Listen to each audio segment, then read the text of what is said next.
మధ్యన central government తీసుకొచ్చిన ఈ పెన్షన్ స్కీమ్ అనేది అది సెంట్రల్ గవర్నమెంట్ పెన్షన్ అందరికీ విరుద్ధంగా ఉన్నది. యాక్చువల్లీ పెన్షనర్స్కి ఇచ్చే ఏ స్కీమ్ అయినా సరే అందరి యొక్క నిర్ణయాలు తీసుకొని వాళ్ళు ప్రకటించాలి.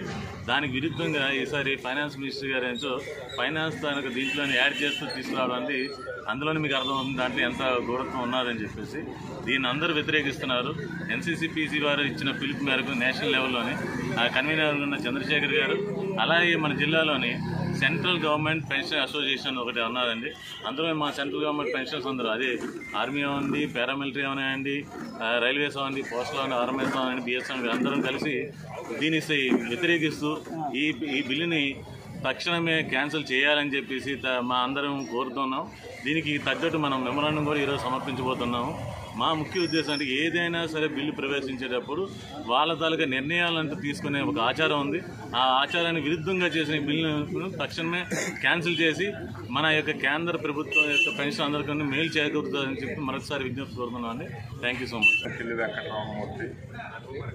ఇంట్లో పెట్టేసి మన యొక్క నోరు నొక్కేవాలని చెప్పేసి రాబోయే తరాలకు మాత్రం ఇది వర్తిస్తుంది, మిగతాలకు వర్తించదని చెప్పేసి చాలా జిమ్ముక్కులు చేస్తున్నారండి. ఈ జిమ్ముక్కులు మనం ఖండించాలి. మన చంద్రశేఖర్ గారు క్లియర్ గా చెప్పారు మనం దీనికి ఏ విధంగా ముందుకు తీసుకెళ్లాలి అని చెప్పేసి. ఎన్సీసీపీఏ వారికి ఇచ్చిన పిలుపు మేరకు ప్రతి జిల్లాలో ప్రతి దగ్గర జరుగుతుంది ఈ విషయాన్ని. మా డిఫెన్స్ తరఫు నుంచి కూడా మేము మద్దతు తెలుపుతున్నాము. ముఖ్యంగా ఈ బిల్లులోని మా ప్రసక్తి అంటూ ఏం లేదు, మీకు తెలియజేయాలనుకున్నాను. డిఫెన్స్ తాలూకా ఎన్విరాన్మెంట్ గురించి కానీ వాళ్ళ యొక్క పెన్షన్స్ గురించి లేదు. ఎందుకంటే మాకు ఓఆర్ఓపీ అనే ఒక పథకం ఉన్నది కాబట్టి ఇందులో మేము వర్తించాం. బట్ సెంట్రల్ గవర్నమెంట్ పెన్షన్స్కి ఎటువంటి ఇబ్బంది కలిగినా సరే మేము కూడా సెంట్రల్ గవర్నమెంట్ ఎంప్లాయీగా, రిటైరీగా మేము ఎల్లప్పుడూ సపోర్ట్ చేస్తామని చెప్పడానికి ముందుకు వచ్చామండి. అది మన యొక్క ఐక్యతని దెబ్బ కొట్టే విధంగా ఎవరు చేసినా సరే మనం తలవకొద్దు, అందరం కలిసి నిలబడదాము.